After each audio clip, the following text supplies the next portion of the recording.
Hi అందరికీ నమస్కారం. సైఫ్ అలీ ఖాన్ ఇంతకీ ఎవరు చంపాలనుకున్నారు? ఇప్పుడు ఇదే హాట్ టాపిక్. సైఫ్ అలీ ఖాన్ని చంపే ప్రయత్నంలో 6 కత్తిపోట్లు దిగాయి. ఆయన హాస్పిటల్ పాలయ్యాడు. హాస్పిటల్ నుంచి డిశ్చార్జ్ కూడా అయిపోయాడు. కానీ ఇప్పటి వరకు అనేక ప్రశ్నలకు సమాధానాలు రాలేదు. అయితే తాజాగా కరీనా కపూరే సైఫ్ అలీ ఖాన్ను అటెంప్ట్ చేసింది, చంపే ప్రయత్నం చేసింది అని చెప్పి జాతీయ ఛానళ్లలో వార్తలు వస్తున్నాయి. చాలా విస్తుపోయే అంశం. బట్ డే 1 నుంచి నేను ఇదే చెప్తూ వస్తున్నా. కుటుంబ సభ్యుల ప్రమేయం లేకుండా జరగదు అని నేను డే 1 నుంచి చెప్తూ వస్తున్నా. మరి కరీనా కపూరే చంపడానికి ప్రయత్నం చేశారా? ఎందుకు చంపేందుకు ప్రయత్నం చేశారు అనేవి చాలా ప్రశ్నలు ఉన్నాయి. కానీ కరీనా కపూరే అంటానికి కూడా ఆధారాలు లేవు. ఈ అంశంలో సైఫ్ అలీ ఖాన్ స్వయంగా వెల్లడిస్తే తప్ప అనేక అంశాలు బయటకు వచ్చే అవకాశం లేదు. ఒక్కసారి మనం లోతుల్లోకి వెళ్ళి వాస్తవాలు ఏంటో ఒక్కసారి పరిశీలించే ప్రయత్నం చేద్దాం. సైఫ్ అలీ ఖాన్ ఇంటికి వెళ్ళి అతన్ని చంపడానికి ప్రయత్నం చేసిన వ్యక్తి పేరు మహమ్మద్ షరీఫుల్ ఇస్లాం అని పోలీసులు చెప్తున్నారు. ఇతను బంగ్లాదేశ్ దేశీయుడు. ఈ మధ్య కాలంలోనే గత సంవత్సరమే బంగ్లాదేశ్ నుంచి అక్రమంగా భారత్లోకి వచ్చాడు. కొంతకాలం పశ్చిమ బెంగాల్లో పనిచేశాడు. అక్కడి నుంచి ముంబైకి వచ్చాడు. ముంబైలో ఒక హోటల్లో పనిచేస్తున్నాడు. ఈ క్రమంలో అతను ఒక చోరీ కోసం ప్రయత్నం చేశాడు. బాంద్రాలోని రిచెస్ట్ పీపుల్ ఉండే ఏరియా బాంద్రా, అక్కడ ఉంటున్న ఒక సద్గురు సదర్న్ అనే ఒక అపార్ట్మెంట్లో, సద్గురు శరణ్ అనే ఒక అపార్ట్మెంట్లో సైఫ్ అలీ ఖాన్ నివాసం ఉంటున్నాడు. ఆయన ఇంటికి వెళ్ళి అక్కడ చోరీ చేసే ప్రయత్నంలో జరిగిన పెనుగులాటలో సైఫ్ అలీ ఖాన్ని కత్తి తీసుకుని పొడిచాడు. ఇది పోలీసులు మనకు చెబుతున్న కథనం. ఇందులో చాలా ఫ్లాస్ కనపడుతున్నాయి. నంబర్ 1, అతను ఈ ఖరీదైన ప్రాంతంలో ఉండేవాళ్ళు చాలామంది ఉంటారు. ఇంతటి అంటే సెలబ్రిటీలు కాకుండా వేరే వాళ్ళు ఎంచుకుంటే అతనికి ఈజీగా ఉంటుంది. కానీ సైఫ్ అలీ ఖాన్ ఇంటిని ఎందుకు ఎంచుకున్నాడు అనేది నెంబర్ 1 ప్రశ్న. 2, సైఫ్ అలీ ఖాన్ని ఎంచుకుంటే మరి అక్కడికి ఎంట్రీ ఎట్లా లభించింది, సెక్యూరిటీ నుంచి ఎలా పైకి వెళ్ళగలిగాడు అనేది 2వ ప్రశ్న. 3వ ప్రశ్న అంటే ఆ మెట్ల మార్గం ఎలా తెలిసింది అతనికి అనేది 2వ ప్రశ్న. సో సహజంగా 12 అంతస్తులు ఉంటాయండి. ఓవరాల్గా 12 అంతస్తులు. ఈ 12 అంతస్తుల్లో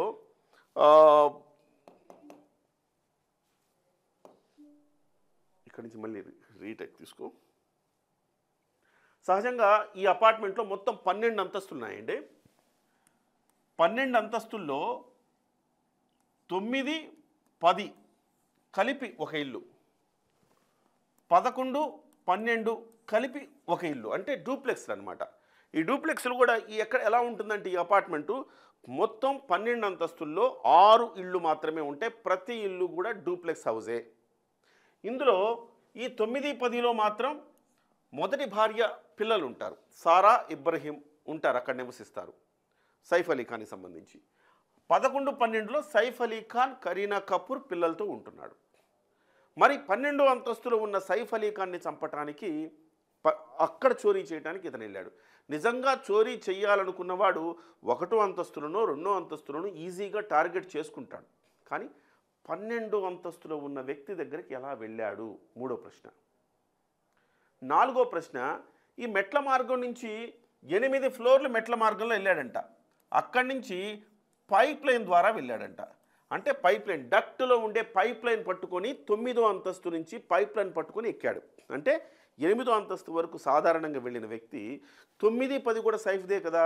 సో 10, 11, 12 సైఫ్, 12వ దాంట్లో సైఫ్ ఉన్నాడు. సో 12వ దానికి వెళ్ళాలనుకున్నప్పుడు డక్టులో ఉండే ఒక పైప్ లైన్ పట్టుకొని ఆయన ఎక్కడం, అంత రిస్క్ ఎందుకు చేశాడు? 4వ ప్రశ్న. చోరీ చేయాలనుకునేవాడు అంత రిస్క్ ఎందుకు చేశాడు? కింది ఫ్లోర్లో ఈజీగా మెట్ల మార్గంలో వెళ్ళిపోయి చేసేసుకో ఉండొచ్చు కదా. 8వదో, 7వదో, 5వదో, 6వదో ఏదో చేయొచ్చు కదా. 12వ అంతస్తుకి వెళ్ళటం అనేది రిస్కే కదా. అది కూడా డక్టును పట్టుకొని అక్కడ పైప్ లైన్ పట్టుకొని ఎక్కడం అనేది. సో అది 4వ ప్రశ్న. వెళ్ళాడు. వెళ్ళిన తర్వాత పని మనిషితో వాగ్వాదం, ₹1,00,00,000 అడిగాడంట. పోలీసులు చెప్పింది, పని మనిషి ₹1,00,00,000 ఎక్కడ ఇవ్వగలుగుతుంది? సో డిమాండ్ చేశాడు, లేకపోతే పిల్లల్ని ఎత్తుకుపోతానన్నాడు అనేది. సో ఏ రకంగా పని మనిషితో? 5వ ప్రశ్న. సైఫ్ అలీ ఖాన్ వచ్చాడు, వాగ్వాదం జరిగింది. వాగ్వాదం జరిగితే అక్కడ కిచెన్లో ఉండే కత్తి తీసుకుని పొడి చేశాడు, లేకపోతే అతని దగ్గర ఉన్న కత్తి తీసుకుని పొడిచాడు. బలంగా ఉండే సైఫ్ అలీ ఖాన్ని ఇతను ఎలా పొడవగలిగాడు? ఐదో ప్రశ్న. ఇతను బక్కపలచగా ఉన్నాడు. సరే, పొడిచిన తర్వాత సైఫ్ అలీ ఖాన్ అట అతన్ని ఒక రూమ్లో బంధించాడు. బంధించినా కానీ అతను పారిపోయాడు దిగి. సో ఎలా పారిపోగలిగాడు? ఒక్కసారి పొడిచిన తర్వాత అలర్ట్ అయిపోతారు కదా, 100కి ఫోన్ చేయొచ్చు కదా, ఫోన్ చేయలేదు. ఎందుకు ఫోన్ చేయలేదు? ఏడో ప్రశ్న. సో ఇక సైఫ్ అలీ ఖాను తనే స్వయంగా కిందకి వెళ్ళిపోయి హాస్పిటల్కి వెళ్ళాడని చెప్తున్నారు. సో ఈ క్రమంలో అనేక ప్రశ్నలు. ఇతన్ని మళ్ళీ పోలీసులకి ఇన్ఫామ్ చేయలేదు. ఇన్ఫామ్ చేసినా కానీ పోలీసులు మరి పట్టుకోలేదా? ఈ నిందితుడు బాంద్రా బస్ స్టాండ్లో ఉదయం 7 గంటల వరకు ఆడే పడుకొని నిద్రపోయాడట. ఎంత నింపాదిగా నిద్రపోయాడయా? పోలీసులు అంటే భయం లేదా? లేకపోతే పోలీసులకు సమాచారం లేదా? ఇది 8వ ప్రశ్న. వెళ్ళిపోయిన వాడు వర్లీ నుంచి ఎక్కడి నుంచో పట్టుకొచ్చారు. ఓకే. సో ఇలాగ అనేక ప్రశ్నలు ఒకటి తర్వాత ఒకటి వస్తూనే ఉన్నాయి.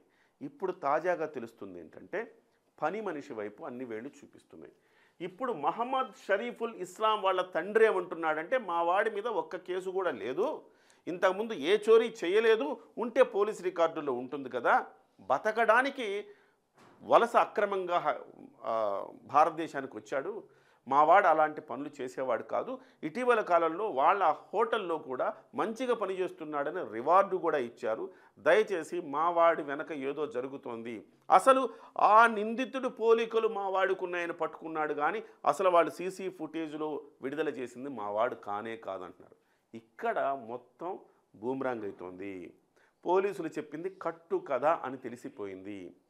ఇక్కడ మరి అతనికి ఒకవేళ ఎవరైతే హత్య చేయడానికి ప్రయత్నం చేశారో ఇతను కాదని వాళ్ళ కుటుంబ సభ్యులు చెప్తున్నారు. ఫస్ట్ థింగ్, నిజంగా 8వ ఫ్లోర్ దాకా వెళ్ళిన వ్యక్తి 12వ ఫ్లోర్కి వెళ్ళాడు అన్నదానికి ఆధారాలు లేవు. సో ఇంటి గొడవే ఇది అని చెప్పేసి ఇప్పుడు తాజాగా తెలుస్తోంది.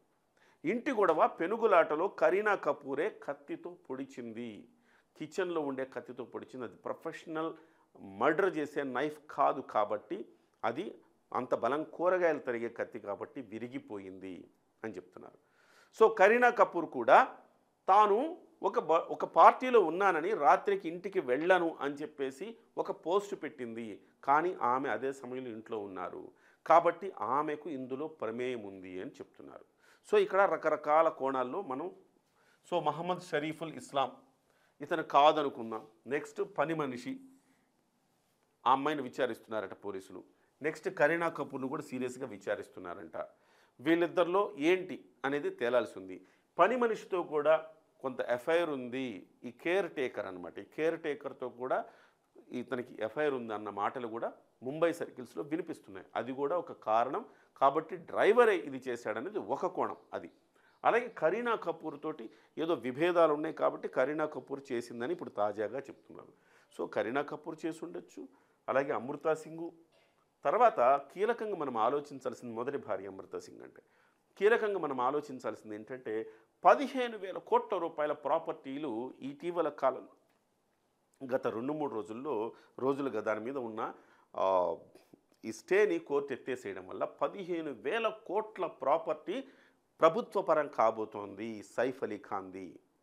ఈ 15,000 కోట్లు ఎలా వచ్చిందంటే సైఫ్ అలీ ఖాన్ పూర్వీకులు భోపాల్లో ఉండే రాజవంశంతో, వాళ్ళు కూడా ఖాన్లే, ఆ రాజవంశంతో బియ్యం అందటం వల్ల వాళ్ళ ఆస్తిపాస్తులు వీళ్ళకి వచ్చినాయి.